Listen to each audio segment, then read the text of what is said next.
اللهم صل على سيدنا مولانا محمد وعلى آل سيدنا مولانا محمد وبارك وسلم صلاة وسلام عليك يا رسول الله صلى الله عليه وسلم بني الصلاة والسلام عليك يا رسول الله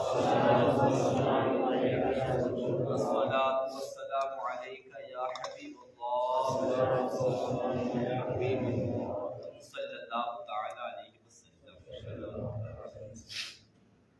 واجبات نماز بیان کیے جا رہے ہیں. ایک سوال سے محفل کو شروعات کرتے ہیں. اگر سورہ فاتحہ یعنی الحمدللہ کا سورہ پڑھنے میں ایک آدھ آیت چھوٹ گئی تو کیا نماز ہو جائے گی؟ کیا صورت ہے اس کی؟ سجدہ سہو کرنا ہے. سجدہ سہو کا طریقہ ذرا ایک آدھ شخص ہم کو بتا دے. سجدہ سہو کا صحیح طریقہ تیار کے بعد آدھا سلام پھیر کے پھر سے سجدے کرنا ہے. ہاں اس کے بعد سے پھر سے ماشاءاللہ ٹھیک ہے. سب لوگ سمجھ گئے نا سجدہ سہو کا طریقہ؟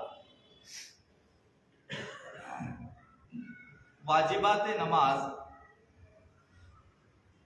دعائے قنوت کے لیے وتر کی نماز میں جو تکبیر کہتے ہیں اللہ اکبر وہ بھی واجب ہے. یہ 11واں واجب ہے. وہ دعائے قنوت کی تکبیر بھی واجب ہے اور دعائے قنوت بھی واجب ہے. ہاں اگر دعائے قنوت کسی کو یاد نہ ہو تو وہ ربنا آتنا فی الدنیا حسنہ وفی الآخرۃ حسنہ وقنا عذاب النار یہ پڑھ سکتا ہے وتر کی نماز میں. مگر یہ کب تک ہے؟ جب تک کہ یاد کرنے کی کوشش کر رہے ہیں اور یاد ابھی نہیں ہوا ہے تب تک یہ پڑھنے کی اجازت ہے. مگر کوئی ایسا کرے کہ یاد کرنے کی کوشش ہی نہ کرے، یاد ہی نہیں کرتے اور پھر ربنا آتنا فی الدنیا ہی ہمیشہ پڑھتے ہیں تو اب یہ جائز نہیں ہوگا. تو دعائے قنوت یاد کرنا بھی ضروری ہے. ایک اور اہم یہ 12واں واجب ہے اور وہ یہ کہ سری نماز میں، سری نماز کسے کہتے ہیں؟ جی سری نماز میں دھیمی قرأت کرنا اور جہری نماز میں بلند قرأت کرنا یہ دونوں بھی واجب ہے. یعنی اگر اس کا الٹا ہو گیا، جیسے عصر کی نماز میں امام صاحب نے اگر غلطی سے بے خیالی میں بلند آواز سے قرأت شروع کر دی تو اب اس صورت میں سجدہ سہو واجب ہو گیا چاہے ایک آیت ہی کیوں نہ پڑھی. ایک مسئلہ اس میں سمجھ لیں جناب، کیونکہ یہ یہاں ذرا لقمے کا بھی مسئلہ آتا ہے کہ امام صاحب سے اب اگر غلطی ہو گئی کہ ظہر اور عصر کی نماز میں انہوں نے قرأت بلند آواز سے پڑھنا شروع کر دی تو پیچھے والوں کو تو فوراً سمجھ میں آ جاتا ہے. تو پیچھے والوں کو اس وقت میں فوراً جیسے ہی سمجھ میں آ گیا کہ غلطی سے قرأت شروع کر دی تو فوراً سبحان اللہ کہہ کے لقمہ دینا ہے. کیسے لقمہ دینا ہے؟ سبحان اللہ کہہ کے. چونکہ اللہ اکبر کا جو لقمہ ہے وہ تعدیل ارکان میں ہم دیتے ہیں، یعنی رکوع سجدے میں کئی غلطی ہو جائے تو اللہ اکبر بول کے لقمہ دیتے ہیں. لیکن یہ غلطی اگر امام صاحب سے ہو جائے بے خیالی میں تو یا سبحان اللہ کہہ کے لقمہ دینا ہے. یہ تو ہو گئی سری نماز میں بلند آواز سے. ایک غلطی ایسی بھی ہو جاتی ہے جہری نماز میں کبھی کبھی قرأت دھیمی آواز میں امام صاحب شروع کر دیتے ہیں. اس کا اندازہ کیسے ہوگا کہ جب اللہ اکبر کہہ کے ہاتھ باندھ لیا جاتا ہے تو جہری نماز میں فجر مغرب اور عشاء جہری نماز میں تھوڑی دیر کے بعد یعنی ثنا اور اعوذ باللہ بسم اللہ پڑھ کے جتنا وقت ہے اس کے بعد قرأت شروع کر دی جاتی ہے. عام طور پہ ہم کو عادت ہے تو معلوم ہے اب اگر ایسا ہوا کہ ہم نے مغرب میں یا عشاء میں یا فجر میں امام کے پیچھے رکعت باندھی اور ہم کو اندازہ ہو رہا ہے کہ اتنے دیر میں تو سورہ فاتحہ شروع ہو جانا چاہیے تھا، مگر ابھی شروع ہوا ہی نہیں، آواز آئی ہی نہیں، امام صاحب پڑھ رہے تھے، تو اب جب ایسا سمجھ میں آ گیا کہ ضرور بھول گئے امام صاحب یا قرأت بلند آواز سے کرنا، اور ایسا ہوتا ہے، یقیناً ہوتا ہے، ہمارے ساتھ بھی ہوا ہے، دونوں میں سری میں قرأت بالجہر ہوئی اور جہر میں قرأت بالسر ہوا، تو جب انداز آ گیا تو یہی پیچھے سے سبحان اللہ کہہ کے لقمہ دے دینا ہے۔ اچھا، یہ تو ہو گئی قرأت امام صاحب کے لیے سری اور جہری نماز۔ ایک بہت اہم مسئلہ سمجھ لے جناب، یہ سر اور جہر جو ہے یعنی قرأت بلند آواز سے قرأت دھیمی، اس کا تعلق ظاہر سی بات ہے فرض نماز سے ہے، سنت نفل وتر سے تو اس کا تعلق نہیں ہے۔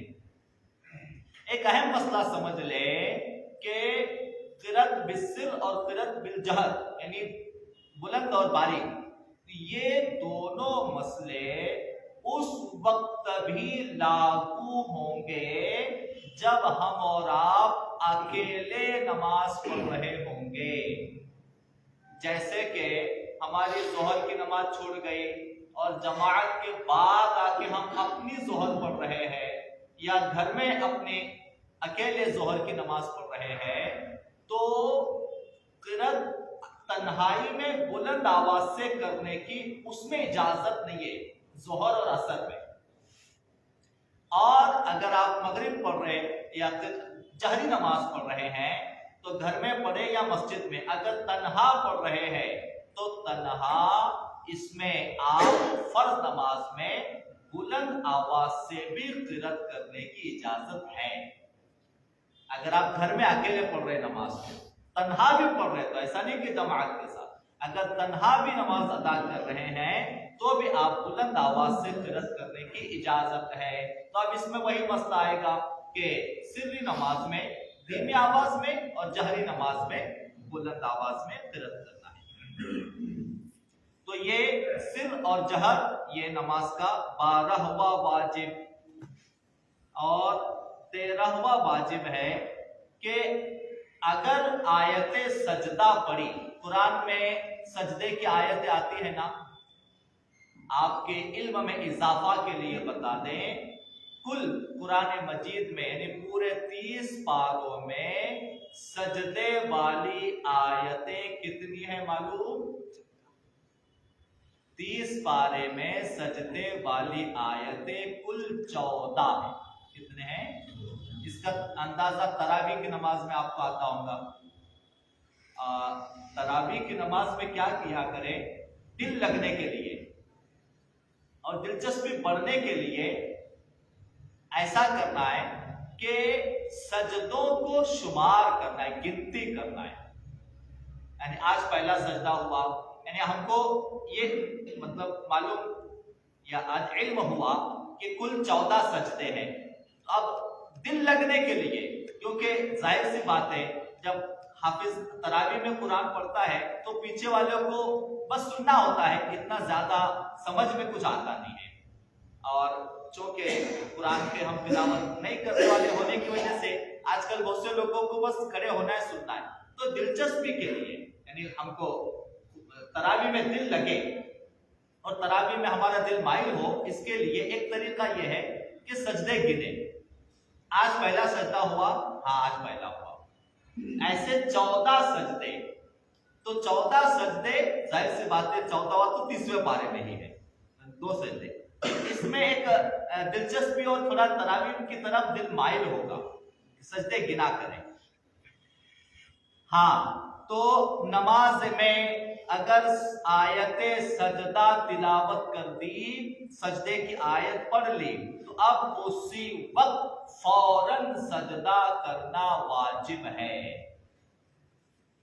وہ تو عام لوگوں کے لیے تو مسئلہ یہ نہیں آئے گا، مگر یہ تراویح کے لیے ہی مسئلہ آئے گا۔ جیسے کبھی ایسا ہو جائے کہ امام صاحب یعنی جو حافظ صاحب تراویح کی نماز پڑھا رہے، انہوں نے سجدے کی آیت پڑھی اور سجدہ کرنا بھول گئے یا سجدہ ان کو یاد نہیں رہا، تو اب یہ مسئلہ ہے کہ اس وقت میں ان کو سجدہ سہو کر کے نماز مکمل ہو جائے گی۔